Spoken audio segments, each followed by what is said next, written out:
오늘 우리에게 주신 하나님 말씀 사무엘상 25장 1절부터 17절까지의 말씀입니다. 사무엘상 25장 1절부터 17절까지의 말씀입니다. 다 찾으신 줄 알고 함께 합독하도록 하겠습니다. 시작. 사무엘이 죽음에 온 이스라엘 무리가 모여 그를 두고 슬피 울며 라마 그의 집에서 그를 장사한지라. 다윗이 일어나 바란 광야로 내려가니라. 마온에 한 사람이 있는데 그의 생업이 갈멜에 있고 심히 부하여 양이 3,000마리요 염소가 1,000마리이므로 그가 갈멜에서 그의 양털을 깎고 있었으니 그 사람의 이름은 나발이요 그의 아내의 이름은 아비가일이라. 그 여자는 총명하고 용모가 아름다우나 남자는 완고하고 행실이 약하며 그는 갈렙 족속이었더라. 다윗이 나발이 자기 양털을 깎는다 함을 광야에서 들은지라. 다윗이 이에 소년 10명을 보내며 그 소년들에게 이르되 너희는 갈멜로 올라가 나발에게 이르러 내 이름으로 그에게 문안하고 그 부하게 사는 자에게 이르기를 너는 평강하라. 내 집도 평강하라. 내 소유의 모든 것도 평강하라. 내게 양털 깎는 자들이 있다 함을 이제 내가 들었노라. 내 목자들이 우리와 함께 있었으나 우리가 그들을 해하지 아니하였고 그들이 갈멜에 있는 동안에 그들의 것을 하나도 잃지 아니하였나니 내 소년들에게 물으면 그들이 내게 말하리라. 그런즉 내 소년들이 내게 은혜를 얻게 하라. 우리가 좋은 날에 왔은즉 내 손에 있는 대로 내 종들과 내 아들 다윗에게 주기를 원하노라 하더라 하라. 다윗의 소년들이 가서 다윗의 이름으로 이 모든 말을 나발에게 말하기를 마침에 나발이 다윗의 사환들에게 대답하여 이르되 다윗은 누구며 이새의 아들은 누구냐. 요즘에 각기 주인에게서 억지로 떠나는 종이 많도다. 내가 어찌 내 떡과 물과 내 양털 깎는 자를 위하여 잡은 고기를 가져다가 어디서 왔는지도 알지 못하는 자들에게 주겠느냐 한지라. 이에 다윗이 소년들이 돌아서 자기 길로 행하여 돌아와 이 모든 말을 그에게 전하매 다윗이 자기 사람들에게 이르되 너희는 각기 칼을 차라 하니 각기 칼을 차매 다윗도 자기 칼을 차고 400명 가량은 데리고 올라가고 200명은 소유물 곁에 있게 하니라. 하인들 가운데 하나가 나발의 아내 아비가일에게 말하여 이르되 다윗이 우리 주인에게 문안하러 광야에서 전령들을 보냈거늘 주인이 그들을 모욕하였나이다. 우리가 들에 있어 그들과 상종할 동안에 그 사람들이 우리를 매우 선대하였으므로 우리가 다치거나 잃은 것이 없었으니 우리가 양을 지키는 동안에 그들이 우리와 함께 있어 밤낮 우리에게 담이 되었음이라. 그런즉 이제 당신은 어떻게 할지를 알아 생각하실지니 이는 다윗이 우리 주인과 주인의 온 집을 해하기로 결정하였음이니이다. 주인은 불량한 사람이라 더불어 말할 수 없나이다 하는지라. 아멘. 아멘. 오늘은 바란 광야에 머물고 있으면서 일어났던 한 가지 사건들을 이야기하고 있습니다. 25장 내내 이야기가 이어지는데요. 오늘 말씀의 주인공은 나발이라고 하는 사람이죠. 나발이라고 하는 사람의 이름의 뜻은 이제 불량한 자다 이런 이제 의미를 갖고 있습니다. 소리가 뒤로 가는 것 같은데요. 앞으로 좀 나오게. 저만 그렇게 들리는 걸 수도 있지만요. 자, 그런데 오늘 이제 사건이 벌어지기 전에요. 오늘 25장 첫 부분을 보면 사무엘이 죽었다라고 하는 소식을 먼저 전합니다. 사무엘이라고 하는 이름이 상당히 오랫동안 등장하지 않았습니다. 우리가 읽고 있는 이 성경의 이름이 사무엘상 그리고 그 다음에 사무엘하라고 하는 이름을 갖고 있으니까 사무엘이 사무엘상하의 주인공이 되어야 되겠다 우리 이렇게 생각을 하지만 실제로 사무엘이라고 하는 사람은 매우 짧게 등장하고 사무엘상하 내내 주인공이 되는 사람은 다윗입니다. 다윗 그 다음에 솔로몬으로 이어지는 이야기고 사실은 사무엘상하의 주인공은 다윗이라 해도 과언이 아니죠. 자, 그런데 사무엘상하라고 하는 이름을 낳게 만든 이 사무엘 선지자는 어떤 사람이었습니까? 그리고 그가 어떤 위치에 있길래 다윗이 주인공으로 그려진 이 성경이 사무엘이라고 하는 이름이 붙었을까요? 그리고 오늘 사무엘이 죽었는데 그의 죽음은 앞으로 사무엘상하의 흐름에 어떤 영향을 주는 것일까요? 사무엘은 사사시대의 마지막 사사이면서 왕정 시대의 첫 번째 선지자다 이렇게 말할 수가 있습니다. 그래서 그는 처음에 등장은 사사로서 이스라엘 전체를 다스리는 하나의 정치 지도자요, 또 종교 지도자요, 제사장이면서 선지자인 여러 가지 역할들을 다 두루 하는 그런 사람으로 등장했습니다만, 그러나 그의 사역의 중반이 넘어가자 그는 왕을 세우게 됩니다. 하나님의 명령에 따라서 왕을 세우게 됨으로써 그가 맡고 있는 한 부분을 왕에게 넘겨주죠. 그것은 뭐냐면 정치 지도자로서의 역할이에요. 그러니까 어떻게 되냐면 사무엘 시대부터 정치와 종교가 분리되기 시작한 것이죠. 정치는 왕이 하고 종교적인 부분은 사무엘이 관장하는 그런 형태를 띠게 돼서 사무엘은 제사를 집전하고 그리고 왕은 나라를 다스리는 이런 정치와 종교가 분리된 형태를 갖게 됩니다.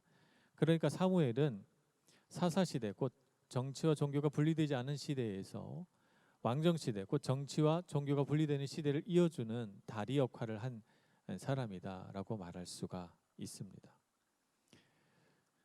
이런 어떤 사회 구조적인 면을 우리가 이해할 수 있을 뿐만 아니라 또 한 가지 우리가 사무엘에 대해서 알 수 있는 것은 모세나 또 사무엘이나 그 뒤에 나타나는 이사야나 예레미야 같은 수많은 선지자들이 했던 역할, 그것은 하나님과 사람 사이를 이어주는 역할을 사무엘이 했다는 것이죠.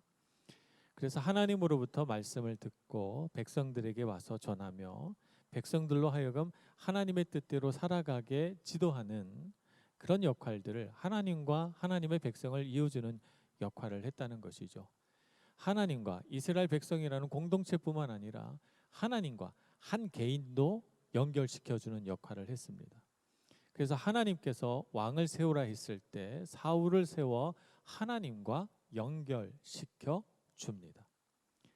그래서 기름을 부었을 때 사울이 성령이 임하여서 그가 놀랍게 변화되죠. 그래서 예언을 하고 성령의 감동됨으로 인하여서 그가 하나님의 영에 붙들려서 전쟁터에 나가서도 승리하고 그런 놀라운 일들을 하게 됩니다.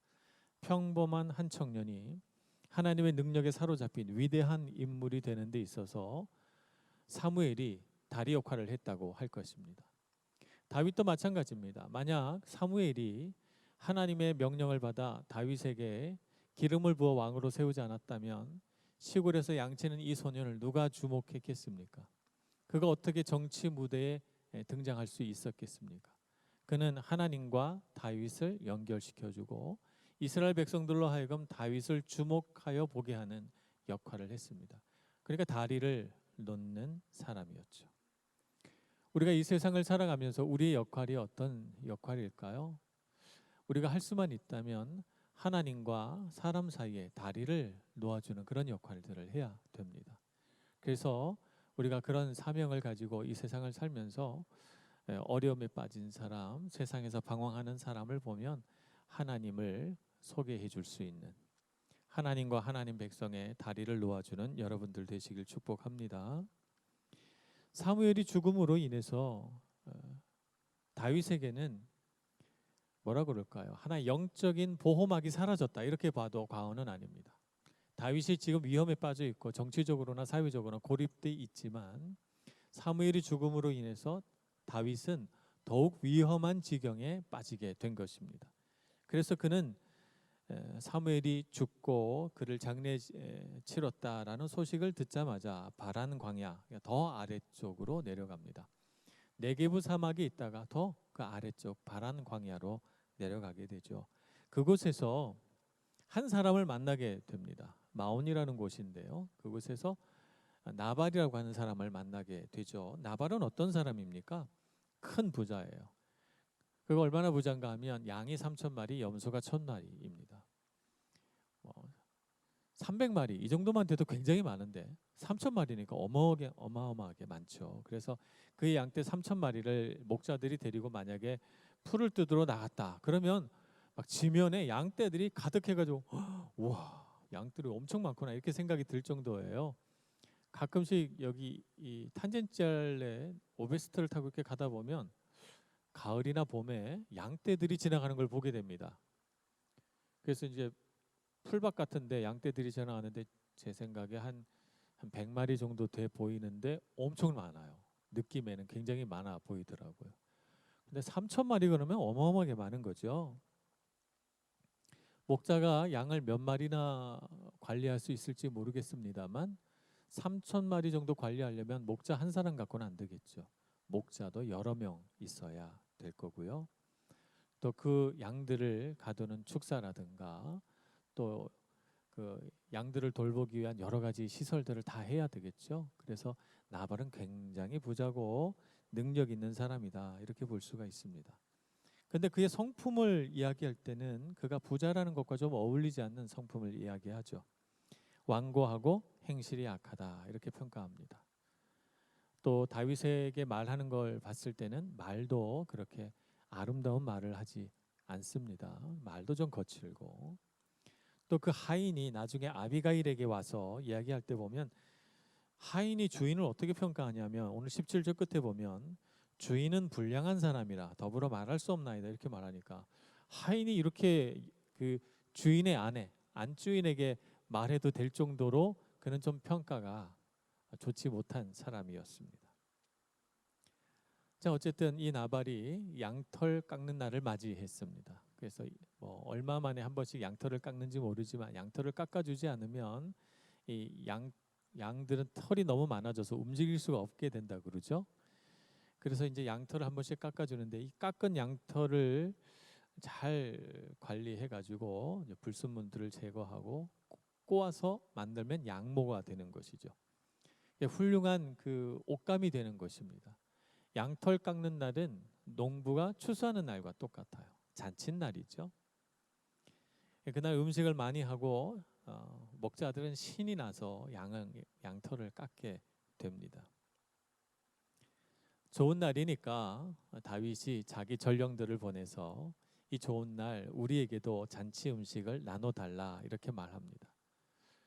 이렇게 다윗이 요구할 수 있었던 이유는 그 양떼들과 같은 곳에 있었기 때문이죠. 바란 광야에 그 목자들이 양들을 데리고 와서 목양을 할 때에 다윗도 같이 있었단 말입니다. 다윗이 있으니 다른 사람들이 이 양떼를 건드리지 못합니다. 그래서 나중에 하인이 안주인 아비가일에게 가서 말하기를 15절 우리가 들에 있어 그들과 상종할 동안에 그 사람들이 우리를 매우 선대하였으므로 우리가 다치거나 잃은 것이 없었으니 우리가 양을 지키는 동안에 그들이 우리와 함께 있어 밤낮 우리에게 담이 되었습니다. 목자들이 양을 끌고 갈멜에서 바란 광야까지 이스라엘 가로질러 내려와 양을 칠 때에는 사실 그들을 보호해 줄 사람은 별로 없습니다. 짐승이 양을 물어갈 수도 있고 도둑들이 양을 훔쳐갈 수도 있고 악한 도적들이 와서 양을 다 빼앗아갈 수도 있습니다. 근데 바란 광야에 왔더니 다윗과 그 부하들은 자신의 양들을 훔치지도 요구하지도 다치게 하지도 않고 그들에게 담이 되어 주었단 말이죠. 든든한 거예요. 이렇게 도움을 입었으니까 다윗이 이렇게 도움을 주었으니까 잔칫날 좋은 날 음식 많이 장만했으니까 다윗의 부하들에게도 떡과 물과 고기 정도는 나누어 줄 수 있지 않을까 이렇게 기대한 것입니다. 그것이 사람이 살아가는 정이고 사랑이니까. 그래서 나발에게 요구했는데요. 생각지 못하게 나발은 이 요청을 단호하게 거절하면서 전령에게 다윗이 누구냐 이렇게 물을 뿐만 아니라 요새 주인에게서 억지로 떠나는 종이 많도다 그러면서 다윗을 도망친 노예 정도로 아주 격하시키면서 모욕적인 말을 하게 됩니다. 전령이 이 말을 듣고 얼마나 분개했겠습니까? 다윗에게 와서 나발의 말을 전하니까 다윗이 경노했습니다. 너희는 칼을 찾아, 칼을 차라 이렇게 말합니다. 나발은 민간인인데요. 민간인을 향해서 다윗이 화가 난 거예요. 감사할 줄 모르니까 자신이 가진 것에 대하여 은혜를 모르니까 다윗은 그것에 대하여 격분하게 된 것입니다. 그래서 부하 400명을 이끌고 600명의 부하 중에 3분의 2가 되는 400명을 이끌고 나발을 치러. 아마 다윗이 중간에 아무 방해 없이 나발의 집에 그냥 도착했다면 아마 나발의 집은 풍지박산이 됐을 거예요. 네, 이 분노한 다윗이, 제가 애니어그램 할 때 다윗이 8번이라고 말씀을 드렸잖아요. 화나면 무서워요. 8번은. 화가 났어요. 다윗이. 좀처럼 화를 내는 일이 없는 다윗이 화가 났습니다. 하나님께서 그 발걸음을 막으셔서 너무 감사한 일이죠. 다윗은 또 하나님 앞에 무릎 꿇을 줄 아는 겸손한 사람이기도 했고요. 어쨌든 다윗이 화가 났어요. 그렇게 된 데에는 나발이 가지고 있는 잘못된 다윗에 대한 평가, 다윗을 향한 나발의 어떤 교만한 마음이 있는 것입니다. 성경은 다윗을 평가하지 않아요. 성경은 누굴 평가합니까? 나발을 평가해요. 나발은 어떤 사람이라고요? 불량한 사람이라고요. 완고하고 행실이 악하고 말이 경솔한 사람이에요. 성경은 나발을 평가합니다. 그런데 나발은 성경이 평가하지 않는 다윗을 평가합니다. 그러면서 다윗은 도망친 노예와 같아라고 모욕적인 말을 하는 것이죠. 우리가 이렇게 성경을 읽지 않고, 성경이라고 하는 것은 전지적 작가 시점 아닙니까? 그래서 우리가 완전히 떨어져서 하나님이 보시는 것 같은 관점으로 사건을 들여다보기 때문에 모든 사건들이 명확하게 다 보여요. 그러나 성경의 사건 안으로 들어가면 우리는 좀 그 문제는 쉽지 않습니다. 만약에 우리가 나발의 시대에 들어가서 여기 말을 전하는 하인이나 전령 중에 한 명이었다고 생각하거나, 혹은 우리가 나발이거나 혹은 다윗이거나 혹은 뭐 다른 사람이었다고 생각해 본다면 이 문제는 굉장히 복잡한 문제가 됩니다. 누가 옳은 걸까? 라고 하는 생각을 갖게 되지요. 그러나 나는 어떻게 해야 되지? 라고 하는 혼란함 속에 빠지게 될 것입니다. 여러분, 그래서 우리가 여기서 한 가지 기준을 찾아내야 돼요. 우리는 사람을 볼 때 무엇을 보아야 합니까? 우리는 어떻게 사람의 가치에 대해서 바르게 평가할 수 있어야 돼요. 우리의 기준은 무엇입니까? 성경의 많은 인물들을 보면 하나님 앞에서 아름답게 쓰임 받는 사람과 그렇지 못한 사람의 차이가 있어요. 어떤 차이가 있느냐 하면, 하나님의 말씀을 듣고 마음을 고치는 사람과 그렇지 않은 사람의 차이가 있는 것 같습니다. 어떤 사람은 하나님의 말씀을 듣고 그 말씀에 비추어서 자기의 삶을 반성하고 바꾸고 하나님의 말씀으로 배우려고 하는 사람이 있고요. 그렇지 않고 여기 나발처럼 완고한 마음으로 고집을 부리는 사람이 있습니다. 애굽의 바로왕 같은 사람, 그리고 사울과 같이 자신의 세상적인 명예와 권력이 더 중요해서 하나님의 말씀을 자꾸 귀담아 듣지 않고 자꾸 하나님의 말씀을 마음에 담아두지 않는 이런 사람은 하나님께 쓰임을 받지 못하더라고요. 그러나 아무리 고집이 센 사람이라도, 모세 같은 혈기왕성한 사람이라도 말씀 앞에 무릎 꿇으면 하나님이 쓰십니다. 사도 바울처럼 하나님 믿는 자를 박해하던 사람도 하나님께서 부르셨을 때 무릎 꿇으면 그러면 하나님은 사용하십니다. 그래서 우리가 인생을 살아가면서 사람 안에 제일 중요하게 보아야 할 것은 과연 하나님의 말씀 앞에 순종할 줄 아는가. 아무리 내가 옳다고 생각해도 하나님이 아니라고 하면 아니라고 그렇게 마음을 바꿀 부드러운 마음을 가지고 있느냐. 언제든지 잘못한 것은 잘못됐다, 잘한 것은 잘했다라고 말할 수 있는 그런 온유한 사람인가 하는 것을 보아야 합니다. 하나님은 이런 사람을 쓰시기 때문입니다. 우리가 인간적으로 기질도 다르고 젊은 청년의 때에 우리가 혈기도 왕성합니다만, 그러나 하나님 앞에 무릎 꿇을 수 있다면 하나님은 그 모든 연약함들을 뛰어넘어 위대한 사람으로 우리를 이끌어 가실 것입니다. 그러니 여러분, 하나님 앞에 무릎 꿇을 줄 아는 겸손하고 부드러운 마음을 가지시기를 바랍니다. 그리고 여러분, 세상에서 중요한 것은 그런 마음이라고 하는 사실을 깨닫고 여러분 주변에 그런 마음을 가진 좋은 친구들, 좋은 동력자들을 많이 얻으시길 축복합니다. 그러면 우리 인생의 부자가 되고 다윗과 그의 용사들처럼 하나님의 위대한 일에 쓰임 받을 수 있을 것입니다. 다윗은 일어났습니다. 다윗이 민간인을 향해서 이렇게 분노한 적은 잘 없었는데 칼을 차라 그러면서 400명을 이끌고 내려가기 시작합니다. 이 사실을 안 지혜로운 하인이 있었어요. 이 하인의 이름은 성경에 나오지 않습니다만 이 하인이 사실은 나발과 그 집안을 다 살린 거나 다름없어요.